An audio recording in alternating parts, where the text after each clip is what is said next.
Hey, look, I'm talking directly to you, and you're listening directly to me. No newspaper, no radio, no TV, no politician, no nothing. Me straight to you. You could be across the world someplace, and I'm talking straight to you, and nobody can cut in on us and interfere with what we're talking about so far. For those who have never known a time when we couldn't do this, this is huge. This changes everything. You need to think about that. But also, I think they just have a better sense of it is up to a person to figure out what he's dealing with. Absolutely. Yeah. Absolutely. Yeah, I'm optimistic about that choice for HHS secretary. Yeah. And I've got to say, relative to the election, is something that surprised me a bit. A bit. Um, there are the people that are panic stricken that Trump is going to destroy the world, just like they were the first time, and had forgotten to notice that he didn't do that. But now, he's going to be president again. They're recycling all those fears all over again. Yep. But what I'm noticing this time around is a lot of people, and I'm going to give credit to the internet, and we can do this, and there's all kinds of people doing this. So much information out there. Mm-hmm. People are buying any as much as they used to about No. the fear tactics, and it still are, but not as much. And I think that's a corner we may be turning. So we say, "Oh, Trump won, therefore we're happy," but other people are very sad. But there's an extra element of people realizing uh, the way it's been, we can't keep doing that. Mm-hmm. Just like you've been alluding to, that, yeah, we do need to straighten things out. Okay, we're going to have the Department of Government Expenditures, efficiency. And yeah, how much can it solve? It can solve some things, but I think it's more of a foot in the door of making the government accountable in ways it's never has been. Just as a side note to that, their goal, they have a sunset on the department. It's to be concluded with their operations by the semi-quincentennial of America, the 250th birthday, which is July 4th, 2026. And their goal is to slash $2 trillion in spending. Mhm. So that would be essentially a third Yeah, of the annual yeah, budget. and I don't think that would be hard to do, honestly. I don't think it would do. No.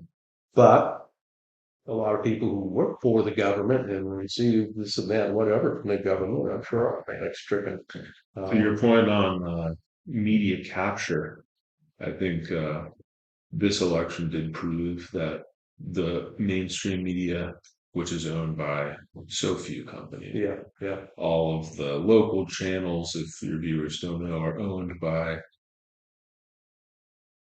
an oligopoly, yeah, very relatively few businesses. corporate Yeah. news agencies. And they have found that, you know, the fear mongering, they want to cast aspersions as people saying this is fake news, that's fake news.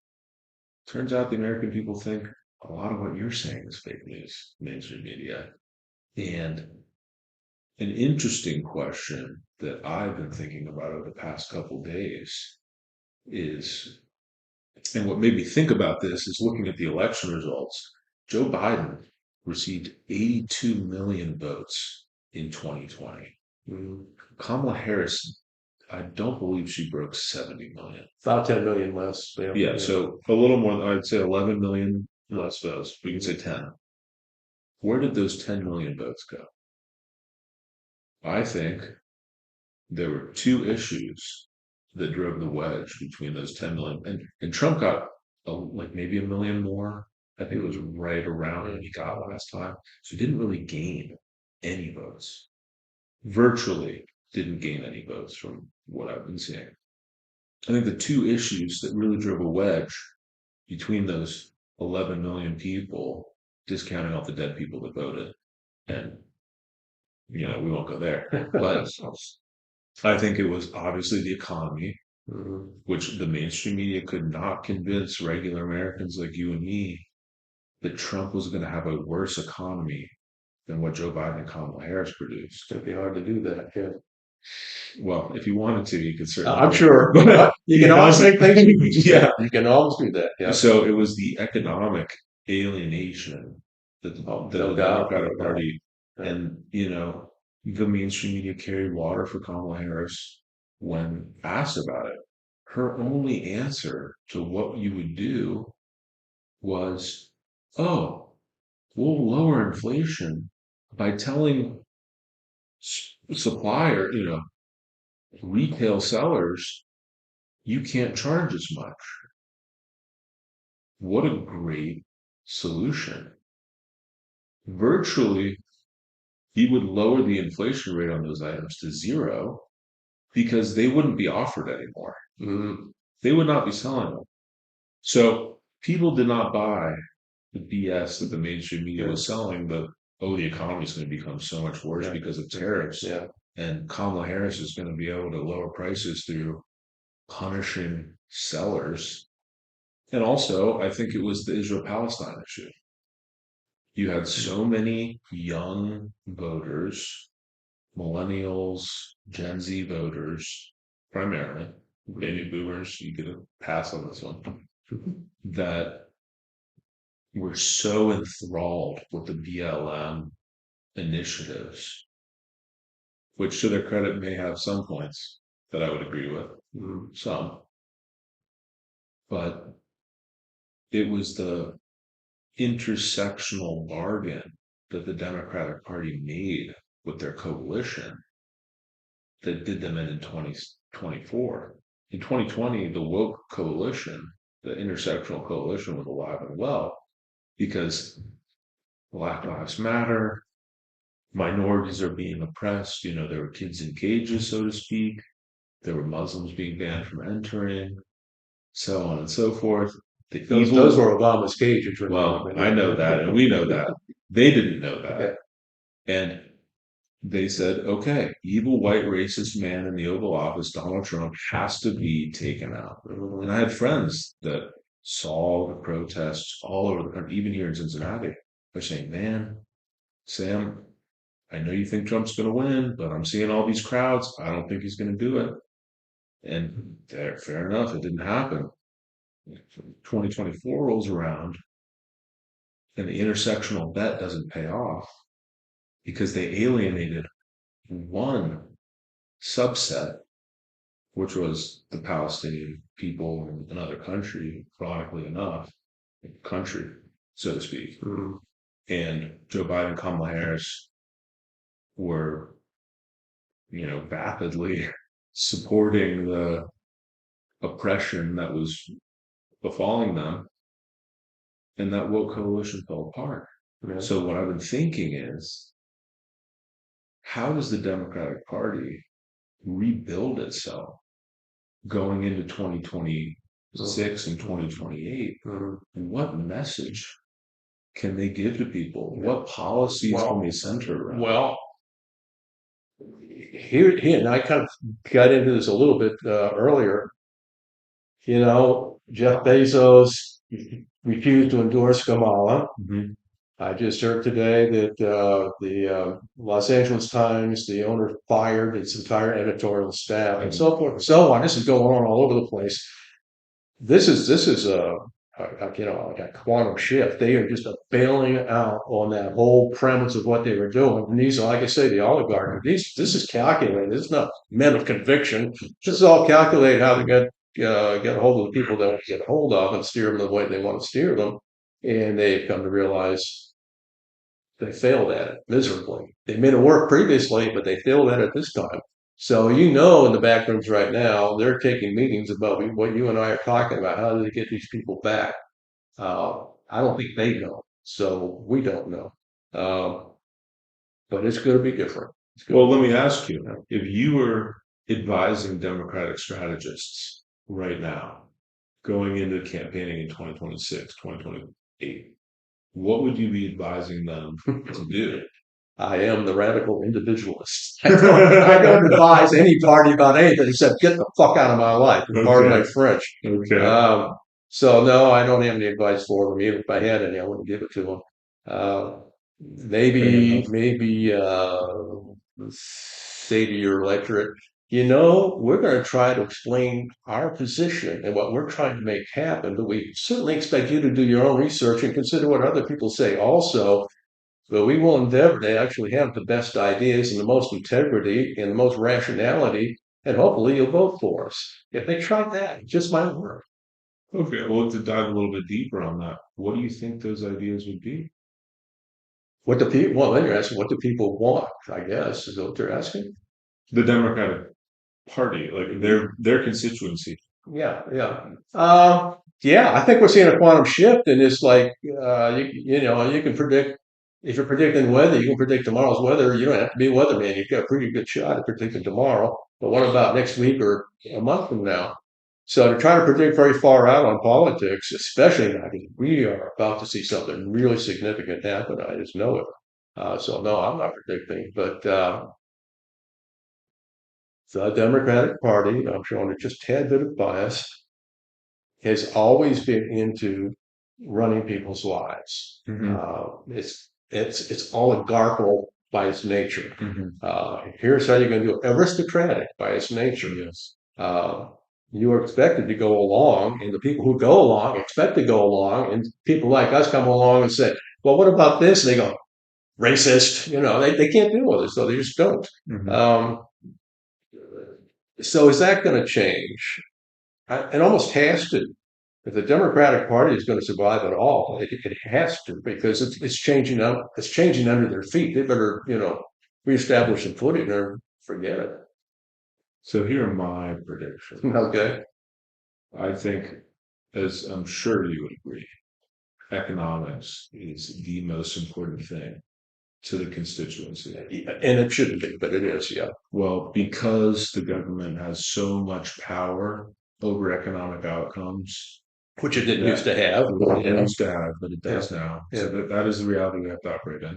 And I agree with you, it shouldn't be, but it is. Um, if Trump, I think it's less probable, but let's just say if, as a thought experiment, if Trump's economy spurs inflation, inflation goes up past the 9.3 peak that Biden was at, or even gets there momentarily because of tariffs. Let's say he makes bad deals, the deal maker makes bad deals, the economy gets worse. I think the Democratic Party may not even have to realign themselves. I think they could just rely on Yeah. No, you make a good point there. Or Mhm. I think the other way, and it's not exclusive of economics, but if we have another black swan level event like COVID, which I think that's probably the easiest one to assign a realistic probability to, because it's not like those bio labs in Wuhan got up and ran away, right? Oh, they could do that all over again anytime they And want. Yeah. that could cause economic output to decrease Hmm. and artificially plunge us into a recession, where Democrats would say, we can run on all the same stuff. Let's back away from alienating men. Let's back away from alienating parents, Hmm. but just run on. Look at how bad things are. And it's not because of Trump, because it's Black Swan, but it's Trump's fault. Yeah. I Well, think that's they what don't. COVID did the first time. That cost them Exactly. the election last time. Exactly. And I know now, maybe not everybody agrees with me, that that was so hyped, and I think it was partially deliberately manipulated and largely just a collective panic attack. But COVID was totally mishandled. Didn't need to be that significant at all. Yeah. So I think, and so then you ask yourself, did people manipulate the situation in order to go make Trump? Yeah, On it. yeah, capitalized on it big time. I mean, money changed hands, as they Yeah. say, Oh, big time. biggest wealth Uh, transfer in history. yeah. So you say a black swan. Well, that's kind of a manufactured black swan. Well, you can only manufacture a black swan, I think. Absolutely. Uh, but I wonder, and again, I give a lot of credit to the internet because I grew up in a time when all we really knew, when I look back now, I was thinking about it then even, all we know is what they are telling us. That's the mainstream media, newspapers. Mhm. Uh, what do we know? They tell us that's what we know. If they don't tell us, we don't know. If they lie to our face, we don't know they're lying to our face. Yeah. But since they were all coalesced then, as they are now, Mhm. you had a sense of cohesiveness of whatever was happening, you know? As far as the messaging went. Yeah, yeah. Mm. Whatever it is whatever they say it is, because how would you know different? Well, you just can't do that anymore. Yeah. And you see various, we won't name a party, trying to control communications, Mhm. trying to control misinformation, disinformation, hate speech with nothing in the First Amendment says you can't say whatever you want, just because somebody calls it hate. When you think about all the hate that's been expressed against Trump, and I didn't see anybody trying to stop him from doing that. Um, they're trying. And in China, they do it. Jim and I went to China to help the adoption of one of our grandchildren. Wonderful place to be. Uh, and I read the English language newspaper every morning, um, written very much like American papers. I'm sure it was edited and so forth by Americans. I don't doubt that. Mhm. And I'm reading it, and I think, yeah, this is so familiar to me, but something's different. It took me a couple, 3 days. I said, oh, nobody disagrees with the government. There's no he said, she said on the government. The government is always right. Yeah. And if you get in the government's crosshairs, you're wrong and you're in trouble. Mhm. And that's kind of chilling. Which is to go back. What they're aiming for here. Yeah. Yeah. Well, which is, and they're losing that dramatically. That's my point. We have to keep pushing. But to really provoke the thought experiment, I'd agree with you that the cohesiveness of the systemic message from mainstream media, yeah, maybe they won't be able. Let's say another COVID happens that really does have a high rate. Let's actually say that it's even lower rate of mortality than COVID was, which was very low. Yeah, because it's They don't. nothing like the numbers they gave. No, absolutely not. Yeah. Yeah. They don't need the mainstream. They don't need mass pandemonium like they had during the pandemic.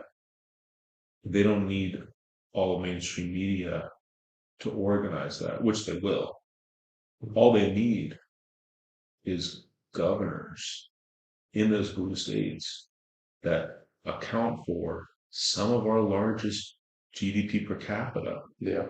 to enact policies that destroy the country's economy writ large, where it's felt through rural America.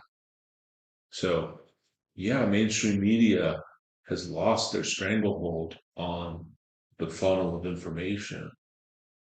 But as long as those specific actors fall in line and create those problems, Mhm. it doesn't matter how much widespread pandemonium is in the streets. 1984 all over again. Exactly. Yeah. Oh, yeah. Well, you make a good point. We can never afford to say, oh, I think we got it all figured out this time. It's going to all be just fine. Uh, that's never the case. I guess time will tell if the Democratic Party moderates and what that does to their woke coalition. I'd say if I was a if I was advising Democratic strategists, unfortunately, I would just tell them to be Republicans at this point because Tell them what? tell them to be Republicans because that is the winning message right now. It certainly is right now. So I mean, the pendulum swings back and forth. I think this pendulum just swung as far left as it possibly could go this time. yeah, And it will swing back, but then who knows what after that, But, yeah, yeah, I obviously we got some differences and some agreements. Um, I'm a very self-reliant kind of guy, I can build my own house if I need to, largely did. Fix my own car to a large extent. The idea that I'm helpless and I'm counting on somebody else, it doesn't make me feel comfortable. And I say that as a person, think in terms of a neighborhood or a city or a state or the country. Mhm. That's dangerous. It is. When you're dependent, when you don't like what somebody else is doing to you, but there's nothing you can do about it because you can't handle it yourself, Mhm. that's no place to be. So I still say this country needs to be reasonably self-sufficient. Yes, I agree. Uh, that means you got to make its own cars, uh, produce its own steel, like you kind of mentioned, Mhm. uh, make its own computer chips and so forth. Yep. Such that, I mean, I would say ideally, not necessarily that it's realistic, but ideally, if the border truly sealed and Mhm. we could not ship anything in or out, we should be able to deal with that. Things might not work out perfect, but we should at least be able to deal with it. And that way, nobody can yank our chain because we have to do business with them or whatever. Yeah, Philosophically, practically yeah, speaking, I don't know how far you get with that, but philosophically, I think it's approaching utopia, but it's an odd sort of utopia. I'm not talking about, hey, this is all wonderful. It could be a lot of damn hard work, but at least well, let's handle. just say a utopia of self-reliance. Yeah, yeah, sure. You know, Yeah, it's I think as long as we get to a point where we're producing enough to sustain a massive military effort, yeah. then we will be okay. Yeah, well, yeah, people question the military and what it's good for, but I just think to myself, somebody's got to have the most powerful military. It might as well be us. It might as well. And in spite of what people say, we've probably been more responsible with our military than just about any place else. Not Absolutely. perfect, but more responsible than most. Yeah, Absolutely. Yeah, which is why we have the status we do as the leader of the yeah, world. yeah. And we will remain that way. Well, never say never, never say always. So, Yeah, I mean, yeah. So, what else you got? Anything? any contentious issues that we may disagree on or come up? What's your favorite color? Uh,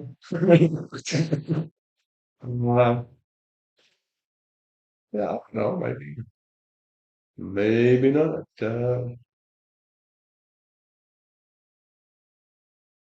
We've touched on a lot. We've touched on immigration. We've touched on Yeah, global reliance. yeah. Well, I would say if immigration could be touched, but only barely touched it. But yeah, Yeah. this again, with Biden opening up the borders and this ridiculous claim that they would have passed legislation, but Republicans got it away. Yeah. No, border was closed under Trump. Biden opened it. Period. But it just burns me that people say, you know, what do they call migrants? Well, they're illegal aliens under the Oh law. my gosh. You cross the border illegally. If I walk across into Canada, I just broke the law. Hmm. That makes me an illegal alien in Canada. Let's get real. And Canada catches me, they have every right to arrest me, throw me in jail if they want to. It's up to them. It's so funny. Yeah, There's this guy. He's a presidential historian. His name is Alan Lichtman, who got every single election right for the past, let's say, like 20 cycles. So he's been in the business a long time. mm, The only one he got wrong was Al Gore, which he says, well, it was I would have close. gotten it right if not for excluding certain votes. Okay, fine. He got this one wrong. And his 13 keys to the White House, your viewers can go and explore them and go down the list of the keys and see how many of those keys you think fell for the incumbent party. I won't go into them because I don't remember them all. But before the election, I went through those keys and I thought, well, if you're being objective, you would say clearly, if these are to be relied upon for an accurate prediction, Trump no doubt will win. He, in his post election analysis,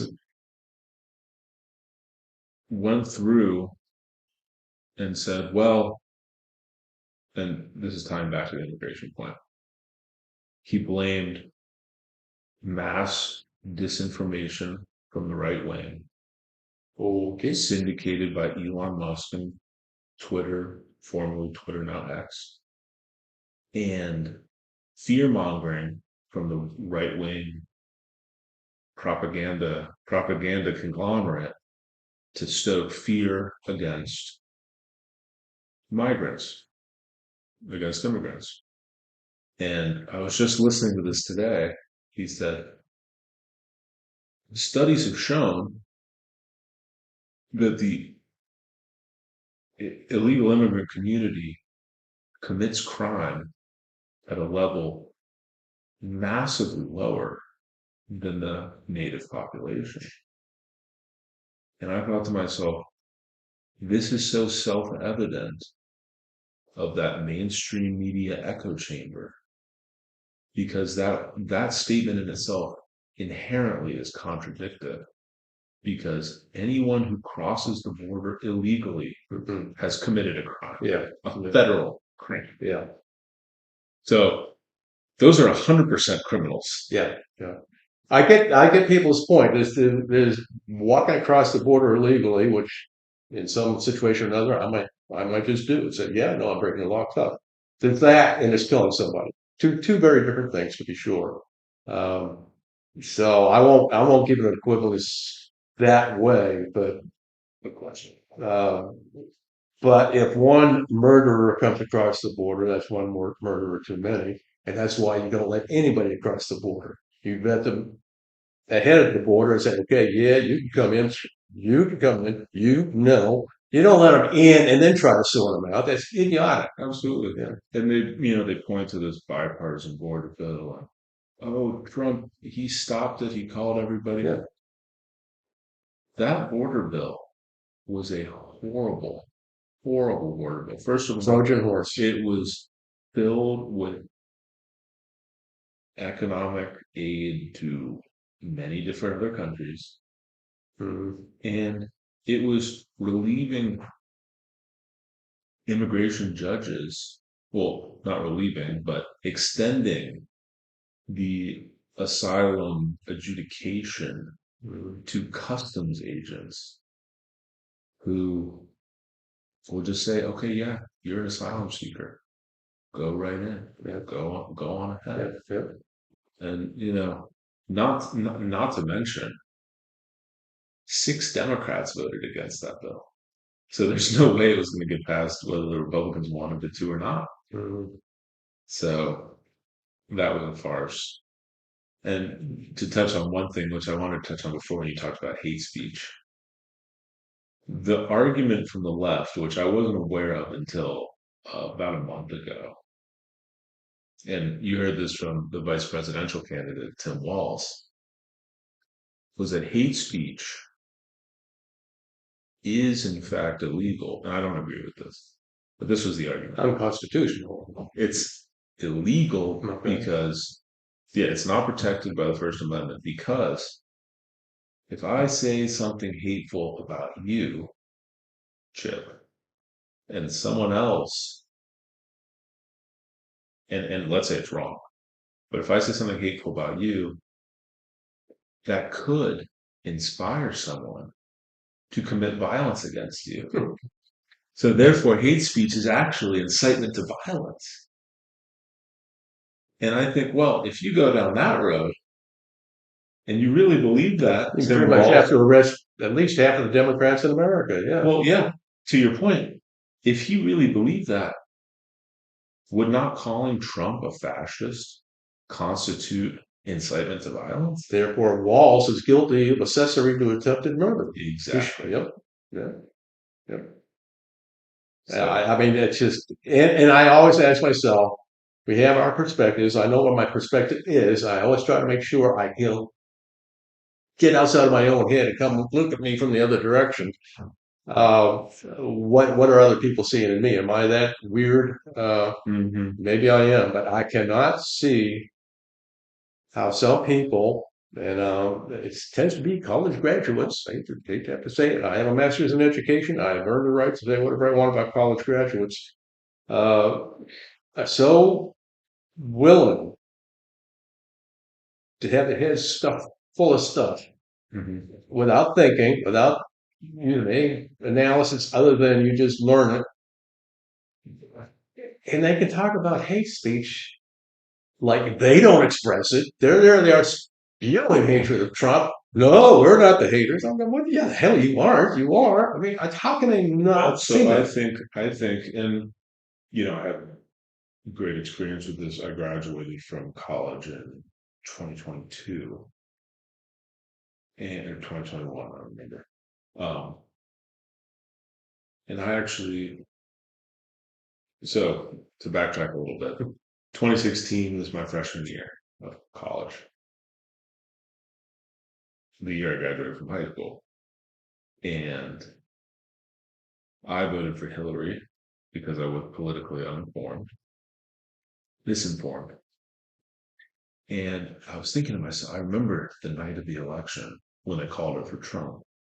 I'm asking all of my fraternity brothers and people around us, how did this happen? Oh my God, did you guys vote? Did you vote? No, no. Oh my God, this is really terrible.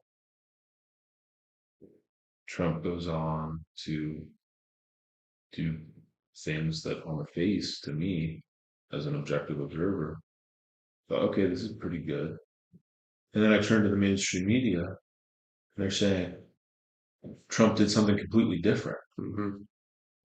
And just the blatant lying turned me into a Trump supporter just Me out of too. spite immediately. Just like that. Out of spite. Yeah. And I witnessed at a systemic level in the colleges. I spent time in the business school and also in arts and sciences. And business school aside, in arts and sciences, I found that if I did not take a left wing position in any of my studies, I would get a bad grade on my papers. Yeah, So I wrote everything as if I was a rote leftist. yeah. And I got flying colors. Yeah, yeah. And, I think this was a symptom, and maybe you can speak to this because this is more of your time frame as a older, younger gentleman, that the Cold War never really ended. I often ask people not just what is your opinion, but why is it your opinion? Did you work it out for yourself, or are you just cribbing off of somebody else's homework? People have been indoctrinated since caveman times, as far as I know, told what to think, what to believe, and oftentimes such people firmly believe these things and haven't got a clue why. So, why do you believe what you believe? Not what do you believe? Why do you believe it?